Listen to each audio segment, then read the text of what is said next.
En el siglo XX hubo una revolución asombrosa en la física. Desde descifrar los secretos del átomo a entender el origen del universo. La física nos ha llevado a lugares que jamás creímos posibles.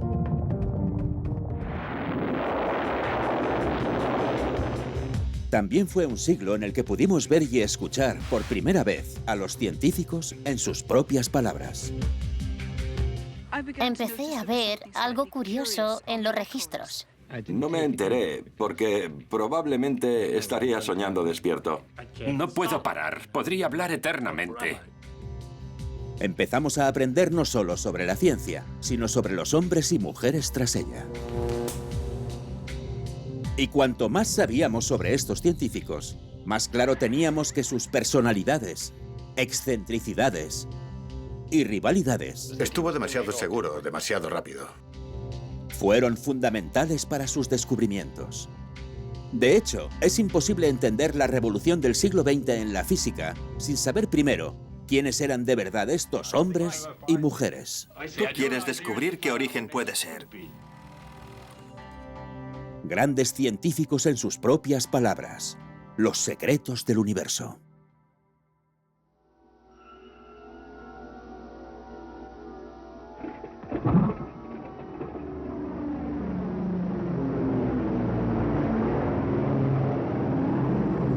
A las 8:15 del 6 de agosto de 1945, Hiroshima.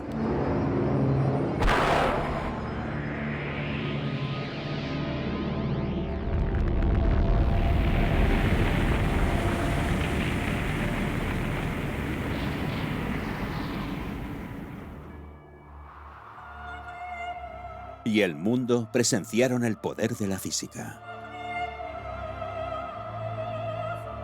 La explosión catastrófica generó una onda sísmica que arrasó la ciudad.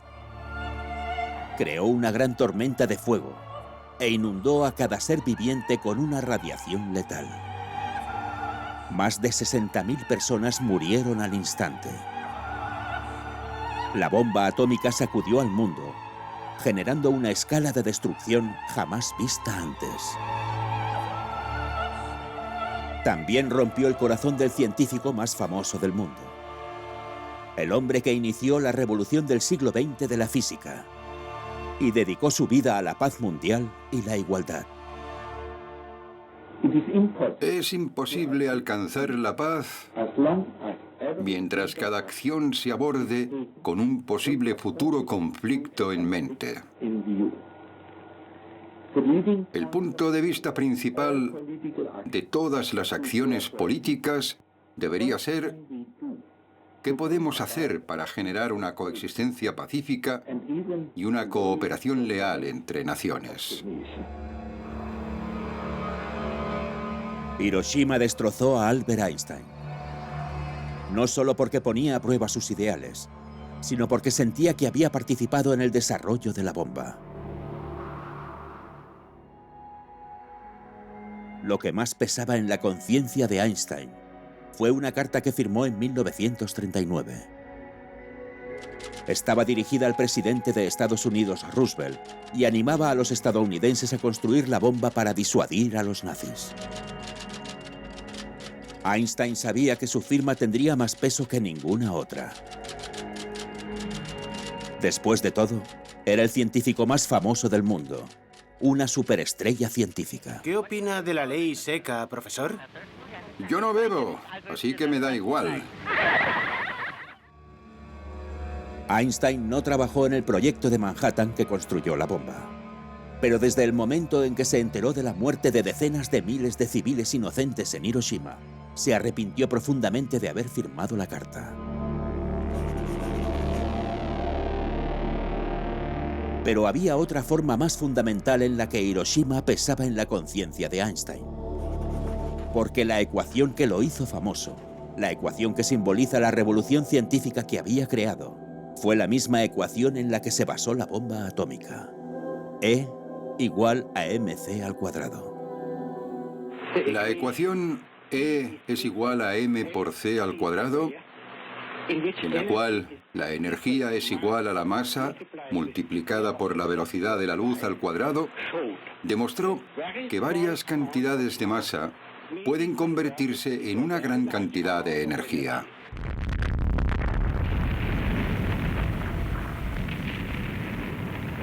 En esta ecuación simple y bonita, Einstein reescribía las leyes de la física. Pero también le había dado al mundo la clave para la bomba atómica sin querer. Fue un resultado que no podría haber previsto cuando empezó sus estudios científicos al inicio del siglo XX.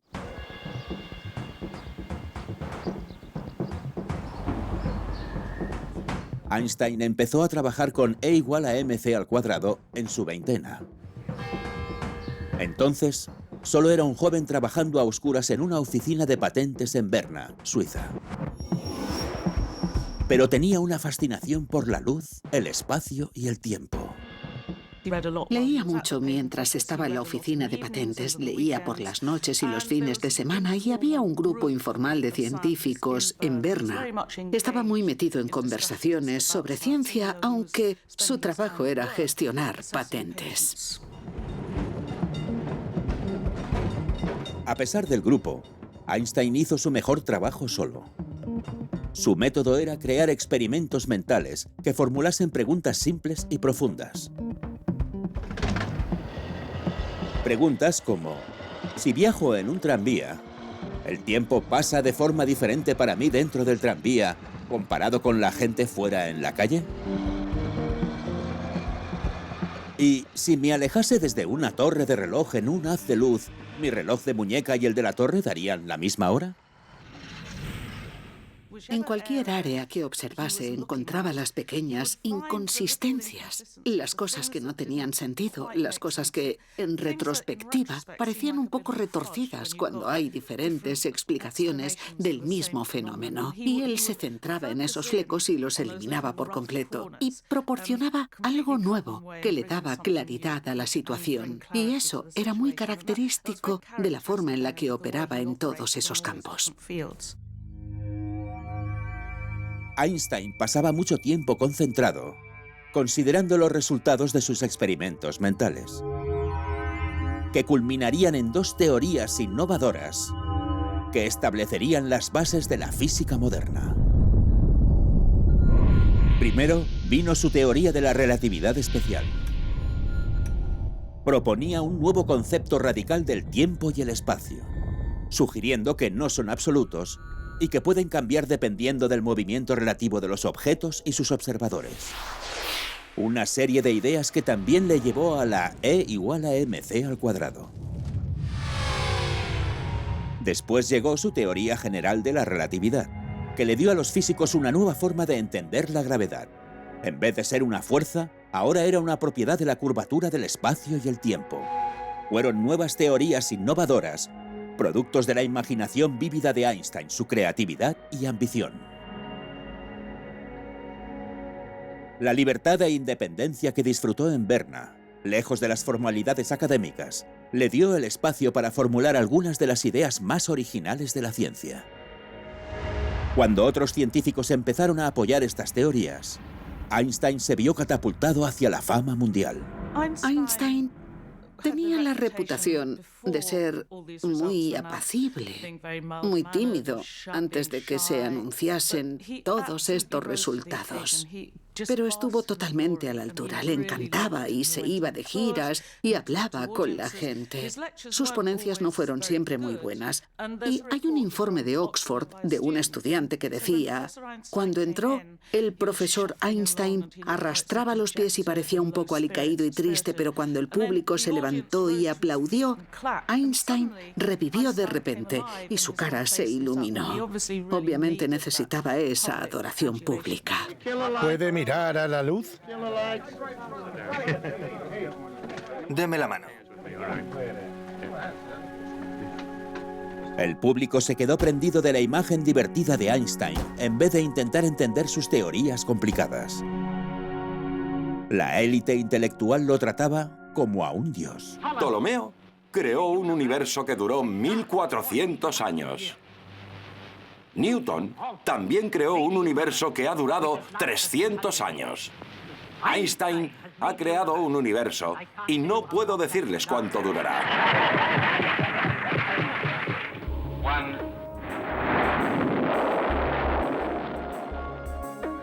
Después de Einstein, la historia de la física del siglo XX se convirtió en la historia de los hombres y mujeres que o partían de la obra de Einstein, o la atacaban o cubrían lo que él no había podido explicar. Y el primer gran desarrollo después de la relatividad correspondió a la parte del universo que parecía desafiarla: el mundo de la partícula subatómica. Era un nuevo mundo extraño y llevó a una rama de la física totalmente nueva.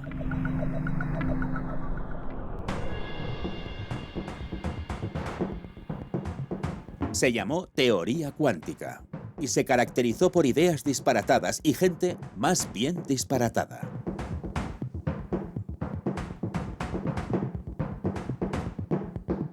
Pocos fueron más extraños que el matemático británico Paul Dirac.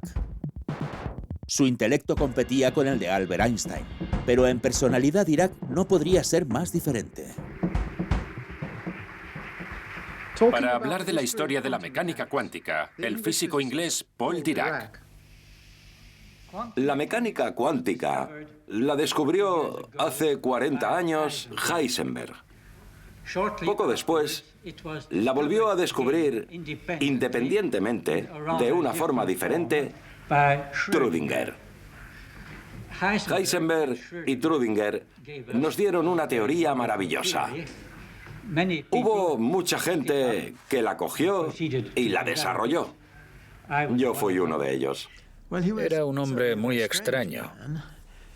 Era muy tranquilo. Decían que era tímido. Supongo que lo era. Se lo tomaba todo muy literal. También podría ser algo que le hacía parecer borde. Sé que alguien le preguntó si había visto alguna buena película últimamente.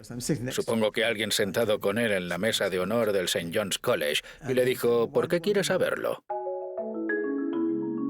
Dirac justificaría más adelante su silencio por haber recibido maltratos de su padre de niño. Su padre era muy estricto e insistía en que a la mesa o en casa, creo, su hijo solo podía hablar francés. Y a Dirac no le gustaba hablar francés, así que prefería no hablar. Otros dicen que su timidez se debía a que era autista. Sea cual sea el motivo, no le impidió conseguir una carrera en matemáticas en Cambridge. Profesor Dirac, el profesor Heisenberg nos habló de su visita al Kapitsa Club en Cambridge. ¿Puede contarnos algo sobre ese club? Kapitsa fue un joven físico ruso que vino a Cambridge para trabajar con Rutherford. Montó un club de unos 20 miembros, físicos, que se reunían cada martes por la noche y alguien leía un artículo sobre algún tema de física y había un gran debate después. Se registraba por escrito todo lo que se decía, por suerte, porque así podemos leer los registros y ver el tema que abordó Heisenberg.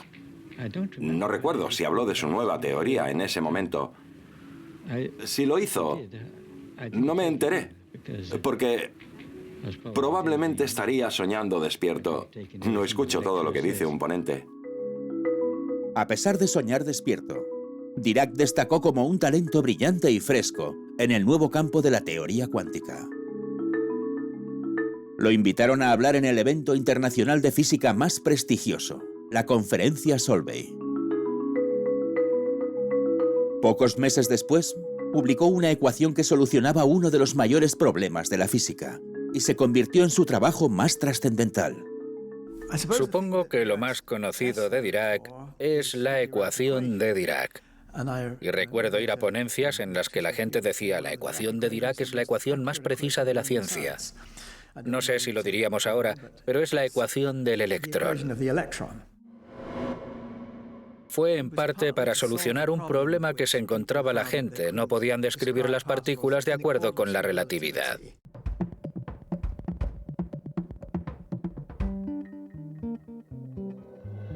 Dirac había hecho lo que nadie había podido. Había desarrollado una ecuación para describir cómo se comportaban los electrones, que era consistente con la teoría cuántica y la relatividad especial. Una unión que no se había demostrado que fuera posible. Era muy original. Pero creo que esto era quizá gracias al hecho de que había una barrera entre él y el mundo exterior. Era muy suyo, y por eso pensó que esta era su forma de entender las cosas, y generalmente entendía las cosas de forma diferente a la otra gente, y podría ser una forma mejor, porque lo pensaba todo en sus propios términos.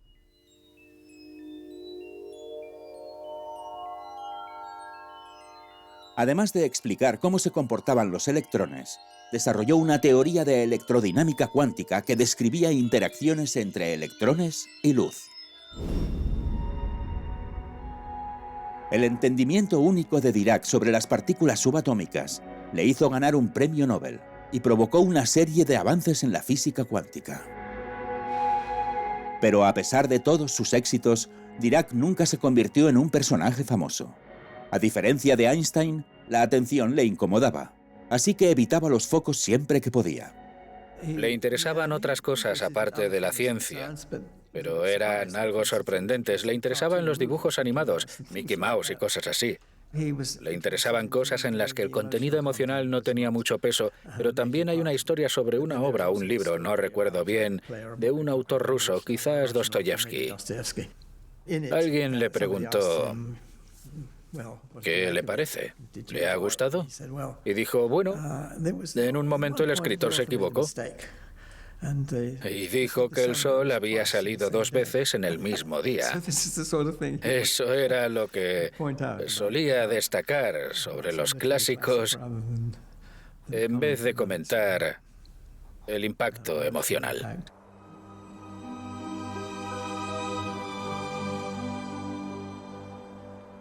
Dirac dejó entrar a poca gente en su mundo.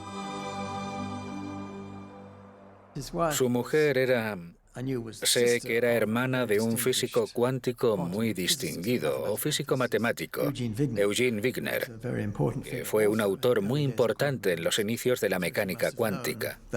Así que ella conocería esa comunidad y sabría lo famoso que era Dirac en esa comunidad, lo cual supongo que influyó en que estuviesen juntos, y probablemente ella pensase que él era alguien que necesitaba protección, necesitaba atención, y alguien con el que valdría la pena estar y sería interesante.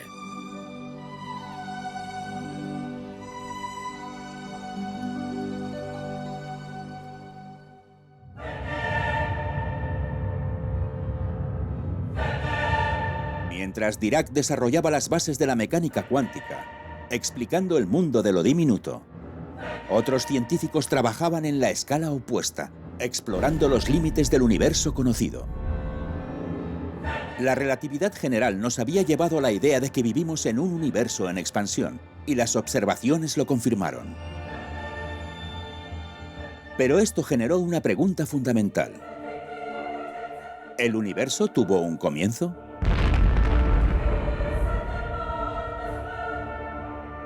Fue una pregunta que causó una de las rivalidades más amargas de la ciencia. Un conflicto que consumió a 2 físicos brillantes, pero que finalmente nos llevaría a un entendimiento más profundo del universo.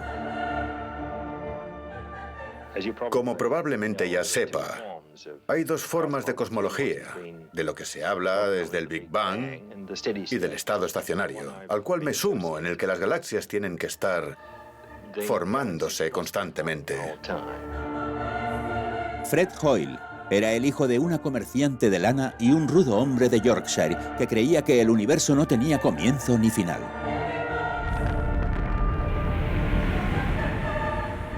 En la teoría de la explosión suponemos que la masa en el universo estaba originalmente en un estado altamente condensado que después se expandió y las galaxias que vemos ahora son fragmentos de esa explosión. Martin Ryle era un hombre volátil pero sensible, que a diferencia de Hoyle creía que el universo tenía un inicio. Ambos trabajaron en la Universidad de Cambridge, y en los años 50 ninguno de los dos tenía pruebas suficientes para demostrar que tenía razón.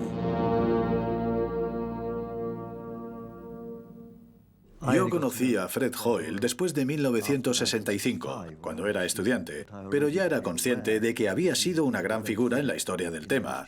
Creo que podemos decir que entre 1945 y 1965 contribuyó más a la astronomía en el aspecto teórico que nadie más en el mundo. Era una persona extraordinariamente ingeniosa y versátil, y su mayor logro, en retrospección, fue darse cuenta de que todos los átomos que nos componen se forjaron dentro de las estrellas. Hoyle era un hombre cuyos grandes logros fueron en parte porque no temía a ir por libre. Una de las cosas que hay que pensar es que hay que tener un sentido de obstinación en la ciencia, porque si no, no puedes ir contra la multitud. Y si no vas contra la multitud, no tendrás verdaderos éxitos. Pero el tema es si se puede interferir en el juicio propio. Bueno, quiero dejar totalmente claro que el sentido de obstinación solo sirve para descartar las opiniones de otros humanos. En ese momento, Hoyle era ateo, y por eso no era sorprendente que su teoría del estado estacionario descartara por completo el Génesis. Dijo que el universo siempre había sido igual, y que las nuevas galaxias se formaban en los espacios creados por la expansión del universo. Y como popularizador de la ciencia, Hoyle se lanzó a las ondas de radio para promover su punto de vista. La BBC presenta The Nature of the Universe. El locutor es Fred Hoyle, matemático de Cambridge y del St. John's College. Quizá, igual que yo, crecieron con una noción de que toda la masa del universo se creó en un Big Bang, en un momento concreto de un pasado remoto. Lo que voy a decirles es que se equivocan. Hoyle fue la primera persona en referirse a la teoría de la explosión como el Big Bang. Y aunque no lo pretendía, la frase captó la imaginación del público y se convirtió en una gran herramienta publicitaria para sus oponentes. Quizá su mayor oponente fuese Ryle, diferente en prácticamente todo. A diferencia de Hoyle, era un científico práctico, un ingeniero que deseaba observar los secretos del universo. Cartografió las cosas más lejanas y borrosas en el universo con un radiotelescopio, el instrumento más moderno y emocionante de la astronomía.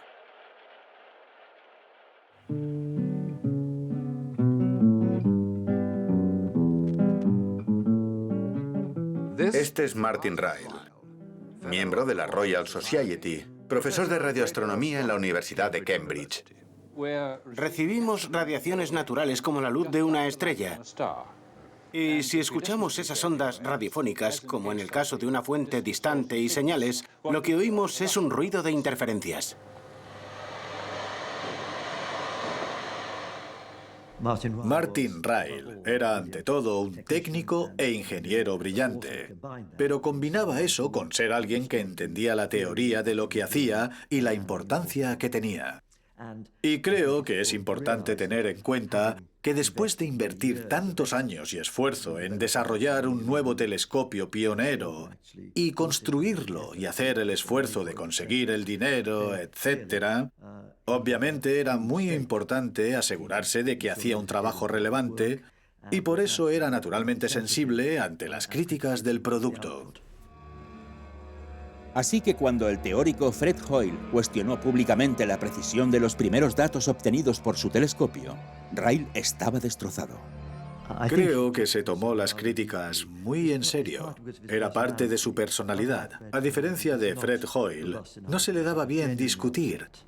Se entristecía de verdad y no le gustaba participar en debates. No iba a muchas conferencias, no le gustaban. Se tomaba muy en serio cada crítica. Significaba mucho para él. Frente a los medios, Ryle se controlaba mucho y era diplomático. Pero quienes lo conocían bien solían ver otra cara suya. Martin Ryle tenía bastante carácter, no hay duda. Entraba en cólera con mucha facilidad. Yo terminé llevándome extremadamente bien con él, escribiendo mi opinión y dándosela. Entonces me lo devolvía tras 1 o 2 días con notas a bolígrafo que eran tan bruscas que incluso atravesaban el papel, con su opinión sobre todo el tema, y yo respondía. Manteníamos esa correspondencia y me arrepiento enormemente de no haberla guardado, pero muchos de esos papeles eran bastante transparentes después de pasar por sus manos. La furia de Ryle con Hoyle alimentó su determinación para utilizar su radiotelescopio para destruir la teoría del estado estacionario. ¿Puede explicar exactamente qué ha hecho? Creo que mejor tenemos un diagrama aquí y puede observar la pizarra. Según la teoría de la creación continua, la densidad de las galaxias sería la misma en el entorno de la Tierra aquí hasta los bordes del universo observable. Y una forma de poner a prueba ambas teorías es midiendo la variación de la densidad de las galaxias distantes de nosotros. Si la teoría del estado estacionario era correcta, las galaxias más alejadas, que son más antiguas, estarían distribuidas igual que ahora porque dice que el universo siempre ha sido igual. Si la teoría del Big Bang es correcta, las galaxias más distantes estarían colocadas con mayor densidad, porque el universo primigenio estaría lleno de materia amontonada antes de expandirse y evolucionar. Es muy fácil que alguien del público lo observe y piense, son 2 astrónomos discutiendo sobre algo. No lo son, son muy diferentes. El matemático y el ingeniero son animales totalmente diferentes. Observan el universo de una manera totalmente diferente, ven cosas diferentes. Ese era el problema fundamental, yo creo. Ninguno de los dos tenía intención de entender al otro, cómo trabajaban, cómo pensaban. A diferencia de Ryle, Hoyle era un espectáculo y no le gustaba guardarse sus opiniones. Usted rechaza esta teoría del Big Bang, el concepto de un inicio, una evolución y una continuación. Sí, siempre lo he hecho. No señala en el universo sus propiedades desde el principio. Creo que mi objeción a Ryle era que estuvo demasiado seguro muy rápido. A Martin Ryle también le costaba gestionar que Fred Joyce fuese extremadamente negativo con el trabajo del grupo. Pero también es cierto que Martin Ryle no hizo ningún intento serio de construir puentes con Joyce y su gente, y creo que eso fue muy desafortunado. Los 2 grupos trabajaban a unos 180 metros en la misma ciudad, estaban a un paseo, y el contacto entre ambos grupos era mínimo. Reunir los datos del radiotelescopio fue un proceso lento. Pero en 1961, Martin Ryle presentó un catálogo extenso que demostró que las galaxias visibles más lejanas estaban distribuidas de forma más densa. Por fin pudo zanjar el asunto. El primer y más destacable resultado de todos es que mientras avanzamos hacia las fuentes más intensas y probablemente más nuevas, encontramos un gran exceso de fuentes débiles. El universo debe haber cambiado radicalmente en el espacio de tiempo accesible a nuestros radiotelescopios. Este resultado deja claro el estado estacionario, que la teoría de la evolución continua del universo no puede ser correcta. Los resultados implican que el universo cambia con el tiempo. La rivalidad entre estos 2 hombres por fin había dado sus frutos. Una prueba de la teoría del Big Bang. Para la mayoría de astrónomos, las pruebas iban ahora contra Hoyle y su teoría, aunque Hoyle no lo aceptaba. En Cambridge tenemos al profesor Ryle, que es radioastrónomo y, según tengo entendido, ha hecho un estudio de los estilos de radio y dice haber demostrado que su estado estacionario es erróneo. Sigo manteniendo mi opinión. Creo que no podemos saber si hay una contradicción en la teoría hasta saber exactamente cuáles son las radiofuentes.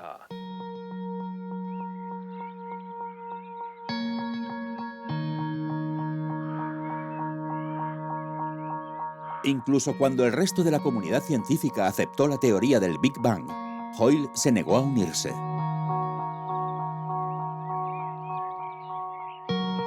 A principios de los años 70, Hoyle fue expulsado de Cambridge. Se mudó al campo de Cumbria, donde siguió su pasión por la escritura de ciencia ficción. ¿El té está listo? Aquí también tenía más tiempo para estar con amigos, incluido un hombre que revolucionaba la otra gran rama de la física del siglo XX, el mundo cuántico de las partículas subatómicas. A pesar de tener especialidades tan diferentes, descubrieron que tenían mucho en común. ¿Te ha pasado que estás con un problema complicado y de repente te viene algo a la cabeza y estás casi convencido que tiene que ser correcto? Sí, y tanto. Eso es genial. Richard Feynman era todo un artista, un americano que se convirtió en el físico favorito de todo el mundo.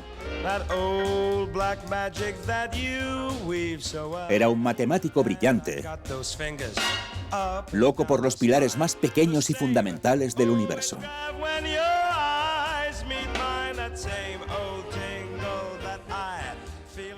Supongamos que las cosas pequeñas se comportaban muy diferente a cualquier cosa grande.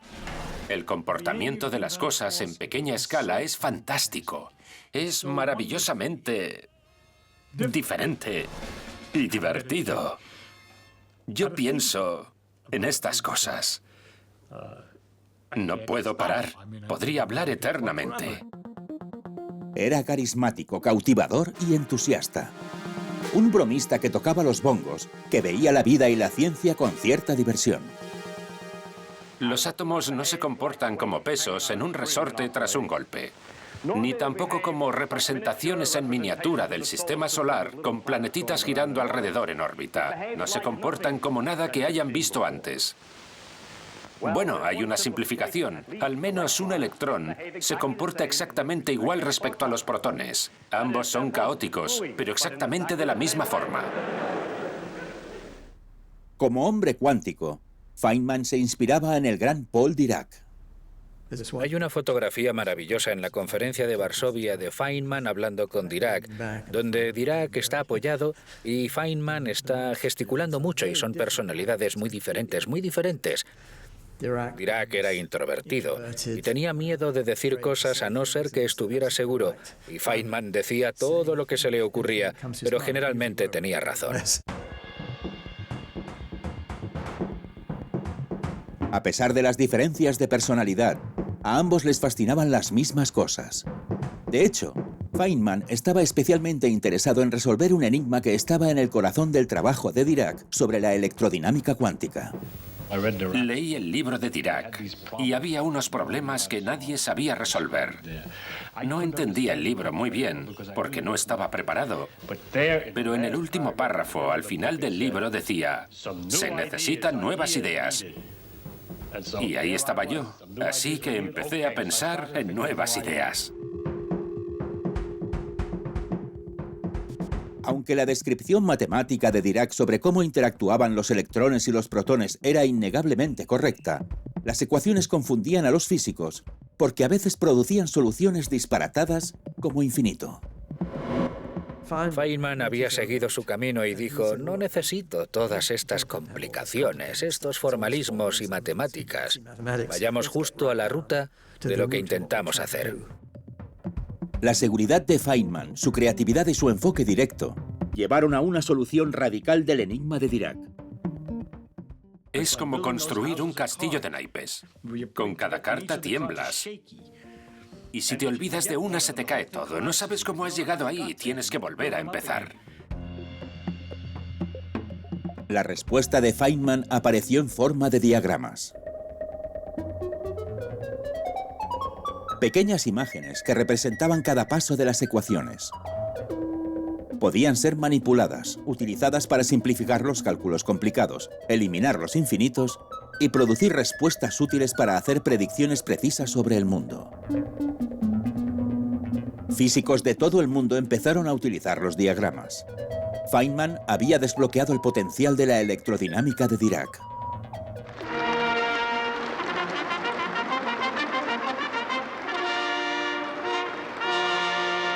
En 1965, Feynman recibió el Premio Nobel para reconocer el impacto de sus diagramas, aunque no fue el más agradecido.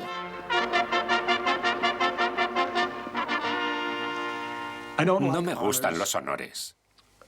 Aprecio el trabajo que hice, que la gente lo valore. Y he visto que muchos físicos utilizan mi trabajo. No necesito nada más. No creo que tenga ningún sentido.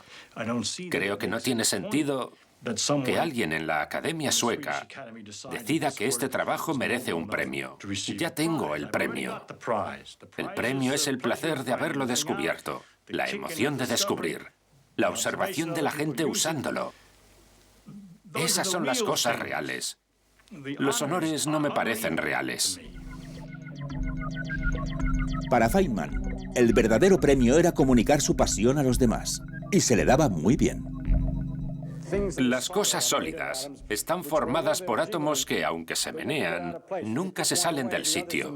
Si sacas uno, los otros están bien colocados y los recolocan en su sitio. Es como controlar a tu amigo. ¿Estás bien? Sí, estoy bien. Es como un desfile. Es como el desfile de la banda del instituto, ¿vale? Nadie sabe bien qué hacer. Van así, funciona, se mantienen unidos.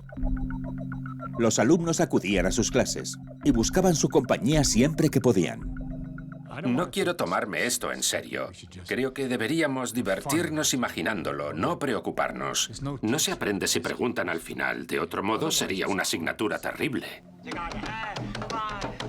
El enfoque informal de Feynman ante la ciencia y su creatividad brillante ayudaron a desarrollar y a acercar la teoría cuántica a finales del siglo XX.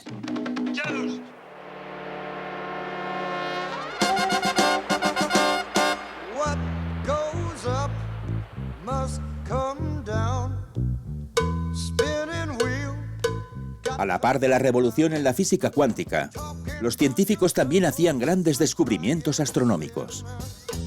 Observaciones que darían más pruebas sobre las teorías de Einstein. Uno de los descubrimientos más significantes lo hizo a finales de los 60 una joven muy decidida, embarcada en una carrera en el campo de la radioastronomía. El nuevo instrumento era quizás el telescopio menos glamuroso jamás construido y lo operaba a tiempo completo una persona, una chica. Jocelyn Bell Burnell no era solo una chica. Era una científica talentosa a la que siempre había apasionado el cielo nocturno. Me fui a un internado con 13 años. El profesor de física que tuve, el señor Tillett, era un gran profesor. Podría haber tenido el típico profesor que pensaba que las chicas no valían para la física. No sé qué habría pasado entonces, qué habría hecho, pero el señor Tillett era todo lo contrario. Me fui a Glasgow y era la única mujer en física. Y cada vez que entraba en una clase era tradición que me silbasen, pataleasen, gritasen de todo y golpeasen las mesas. Eran ellos y yo. Estuve sola todo el tiempo.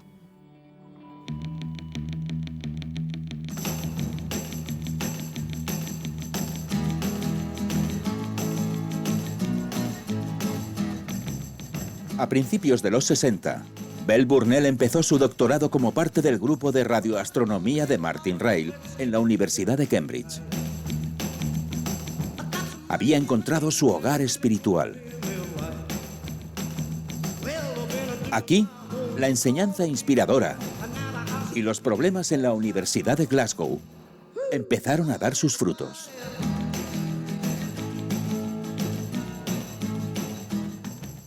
El grupo de radioastronomía de Cambridge se interesaba por los objetos distantes porque les interesaba en general cómo había evolucionado el universo. Pero primero teníamos que construir el radiotelescopio y me pasé 2 de los 3 años construyendo un radiotelescopio. Estaba fuera, en el campo embarrado, construyendo cosas que parecían una gran valla con postes de madera y cables enganchados entre medio. Y era bastante complicado. Supongo que se habrá puesto muy en forma, porque realizaba un trabajo muy exigente físicamente construyendo el telescopio. Pero el trabajo real comenzó cuando se conectaron los últimos cables. Bell Burnell tenía que buscar objetos diminutos brillantes lejos en el cosmos. Utilizamos este telescopio para buscar cuásares porque brillan y este objeto está diseñado especialmente para buscar objetos brillantes. Y después de unos meses trabajando, empecé a ver algo curioso en los registros. Eran gráficas en papel, y en estas gráficas podían verse radiofuentes, pero también, por desgracia, interferencias humanas. Pero también había algo que no encajaba. No era exactamente una radiofuente y tampoco una interferencia.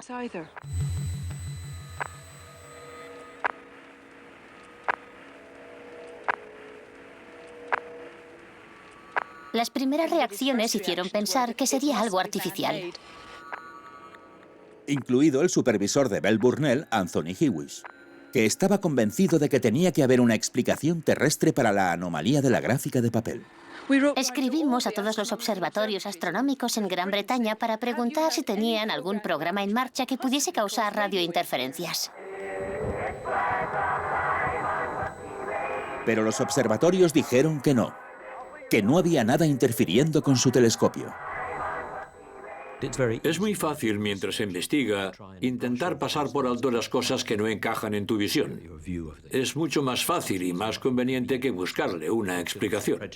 No hizo eso. Encontró algo que no tenía sentido y le dio importancia. Y se preocupó a medida que estaba más claro que no tenía ningún sentido convencional. Ese enfoque fue muy importante. Bell Burnell necesitó la ayuda de otro radiotelescopio para demostrar a todos los escépticos que la señal venía del cosmos. Por fin convenció a Hewish de que había que revisar esto. El gran misterio era qué podría estar produciendo la señal en el universo. Parecía una serie de pulsos igualmente separados. No sé qué esperaba, pero no esperaba pulsaciones regulares. Las estrellas y galaxias no vibran así. Hewish descartó la posibilidad de que viniera de un objeto, porque vibraba demasiado regular y rápido para cualquier estrella o galaxia conocida. Así que tenía que haber otra explicación. La segunda reacción no se puede decir muy alto, pero podrían ser hombrecillos verdes.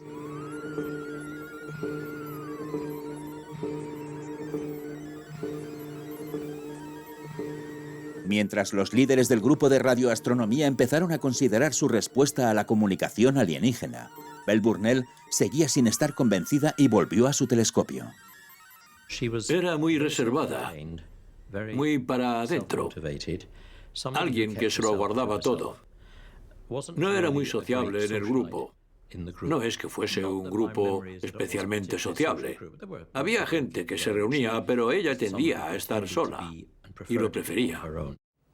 A veces en la investigación puedes saber demasiado y es el joven ignorante o alguien que viene de fuera el que dice el emperador no lleva ropa y está diciendo la verdad, puede ver la verdad. Creo que para hacer descubrimientos científicos tienes que estar abierto a la posibilidad de algo inesperado. Jocelyn estaba abierta a eso y descubrió algo inesperado. Bell Burnell era rigurosa. Lo registraba todo meticulosamente y lo analizaba al más mínimo detalle. Buscaba tenazmente una explicación. Estaba analizando un gráfico de otra parte del cielo y me pareció ver una pieza de este tipo de señal destartalada. Era exactamente igual que lo que veía antes, pero en otra parte del cielo totalmente diferente. Pensé, vale, hoy no me voy a la cama, me voy al observatorio. Encendí el grabador de alta velocidad y empezó bip, bip, bip, bip.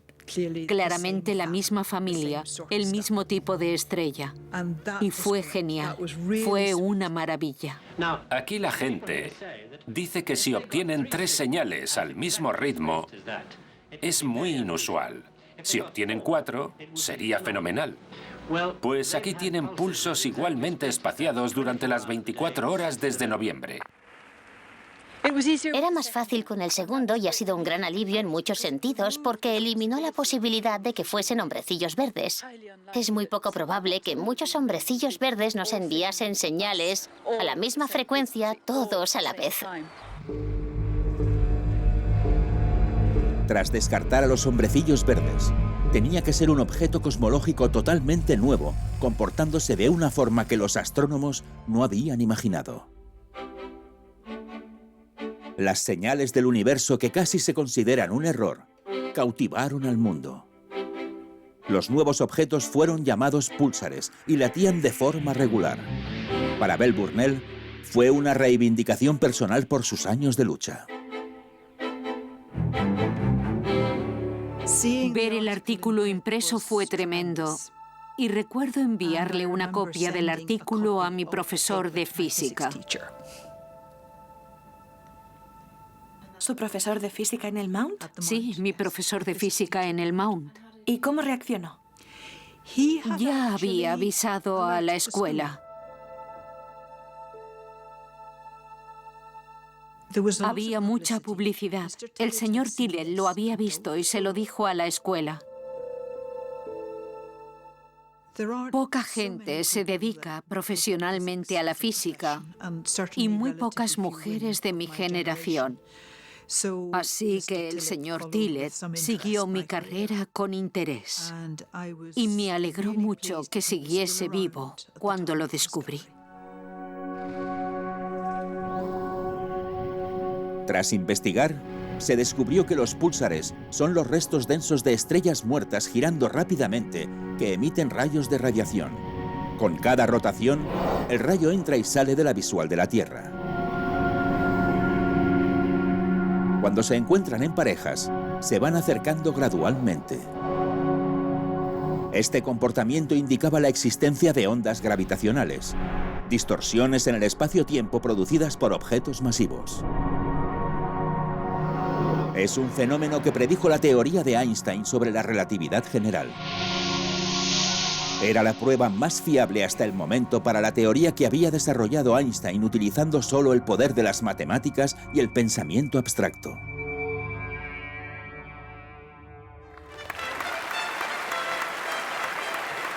Profesor Anthony Hughes. Anthony Hewish ganó el premio Nobel en 1974 por su papel en el descubrimiento de los púlsares. De manera controvertida, Bell Burnell no fue incluida, pero reaccionó destacablemente con filosofía al respecto. Puede irte de maravilla sin ganar el premio Nobel. Y yo recibí tantos premios y tantos honores y tantos reconocimientos que creo que me lo he pasado mucho mejor que si hubiera ganado el premio Nobel, que es un poco flor de un día. Te lo dan, te diviertes una semana y se acaba. Y nadie te da nada más después porque creen que no pueden igualarlo. Pero el descubrimiento de Bell Burnell no solo mejoró nuestros conocimientos del universo, también obligó a los físicos alrededor del mundo a pensarlo dos veces antes de descartar lo inusual. Se había sentado un precedente para que se tomasen un poco más en serio que antes las ideas novedosas en cosmología.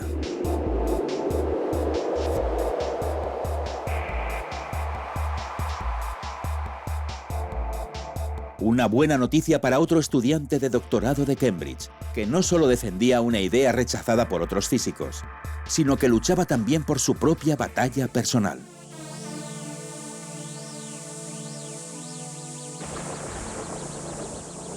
A principios de los 60, Stephen Hawking era un estudiante normal que bebía cerveza, viviendo la vida a tope mientras sus estudios de física se volvían secundarios.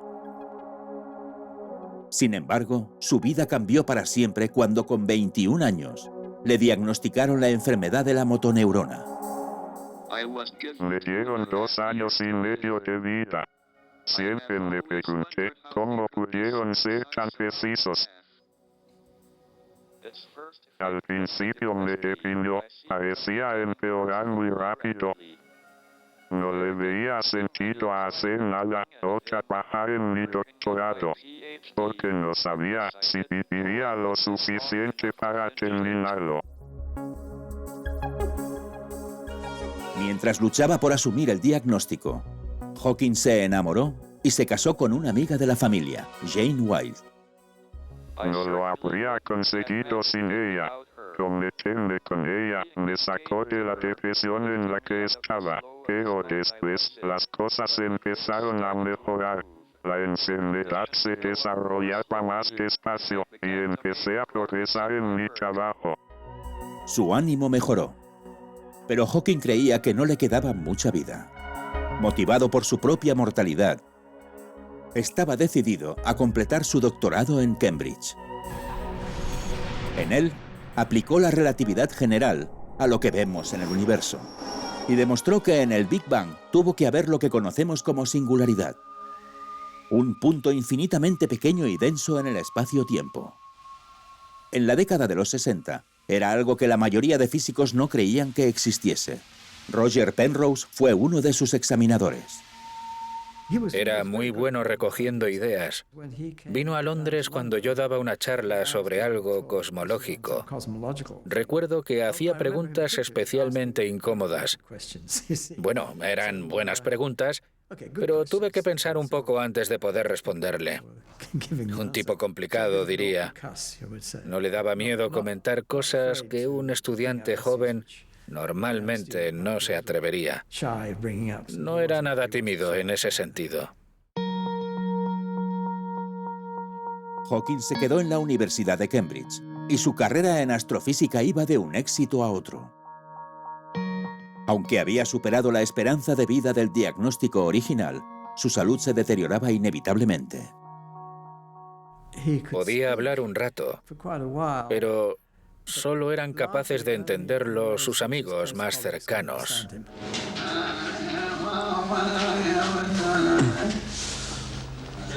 Digamos que tenemos el universo aquí. Lo giro, perdón. Hablaba con él durante un rato y podía entender las respuestas y responder, y entendía más o menos qué decía y él a mí. Pero después decía algo totalmente... no entendía ni palabra y decía, ¿qué narices es eso? Y le deletreaba letra a letra y podía ser o un chiste o una invitación a cenar. Algo que era de aspecto personal y no técnico. Las cosas técnicas eran mucho más fáciles de entender. A pesar de la mala salud física, la mente de Hawking era ágil y su determinación fuerte.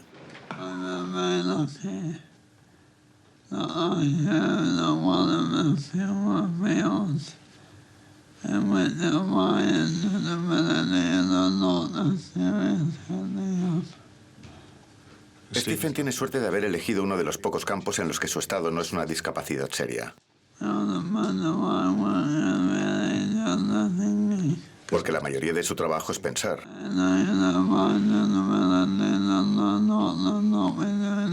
Y sus discapacidades no le impedirán hacerlo.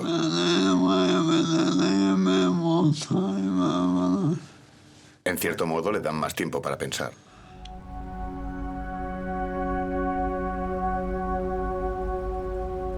Creo que probablemente es la persona más decidida que he conocido. Recuerdo estar en su casa en Little Clarendon Street y era una casita de 3 plantas estrecha, más alta que ancha, y cuando quería irse a la cama, trepaba por las escaleras y se negaba a que nadie le ayudase. Gateaba por las escaleras. Tardaba 15 minutos en subir las escaleras y se metía en la cama. Hacía todo lo que podía él solo. La determinación de Hawking también se vio reflejada en su ciencia. Su doctorado no solo demostró que las singularidades estaban presentes en el universo. Junto con Penrose, demostró que también estaban en el centro de otra curiosidad, los agujeros negros. Hawking ya estaba acostumbrado a desafiar los límites de la cosmología. Pero su mayor descubrimiento llegó en 1974, cuando demostró que los agujeros negros no son totalmente negros, sino que emiten algo de luz. La radiación creada por los extraños efectos cuánticos que ocurren al borde del agujero negro. Dirac había conseguido unir la relatividad espacial y la teoría cuántica. Pero Hawking fue el primero en utilizar la relatividad general y la cuántica en la misma explicación. Si he logrado algo, ha sido porque he abordado los problemas desde otro ángulo. Me baso mucho en la intuición. Intento adivinar un resultado, pero luego tengo que demostrarlo. Así es como he descubierto que los agujeros negros no son totalmente negros. Intentaba demostrar otra cosa. No hay nada como un momento eureka de descubrir algo que nadie más sabía. No lo compararé con el sexo, pero dura más. La idea unificadora de Hawking fue reveladora, pero compleja. Y después de formar su propia familia, tenía la ambición de popularizar su ciencia. En 1988 publicó Breve Historia del Tiempo, que buscaba explicarle los misterios del universo a gente no científica. Se convirtió en un éxito internacional. El contraste entre su cuerpo prisionero y una mente recorriendo el cosmos fascinó al público. Toda mi vida me han fascinado las grandes preguntas que se nos presentan y he intentado buscarles respuestas científicas. Quizá por eso he vendido más libros sobre física que Madonna sobre sexo.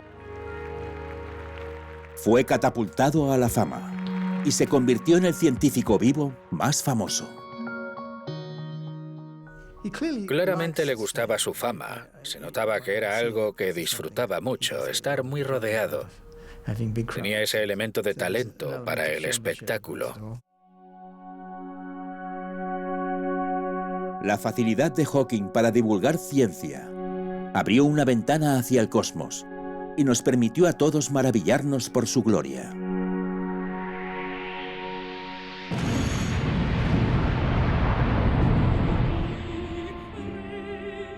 Durante el siglo XX, los secretos del universo han sido descifrados por individuos extraordinarios. Hombres y mujeres inspiradores que descubrieron nuevas verdades fundamentales sobre todo tipo de cosas. Desde lo subatómico hasta lo extremadamente masivo. Pero hoy en día, la ciencia ha cambiado. Las fronteras de la física más interesantes están siendo exploradas no por individuos, sino por grandes grupos de científicos trabajando juntos en colaboración.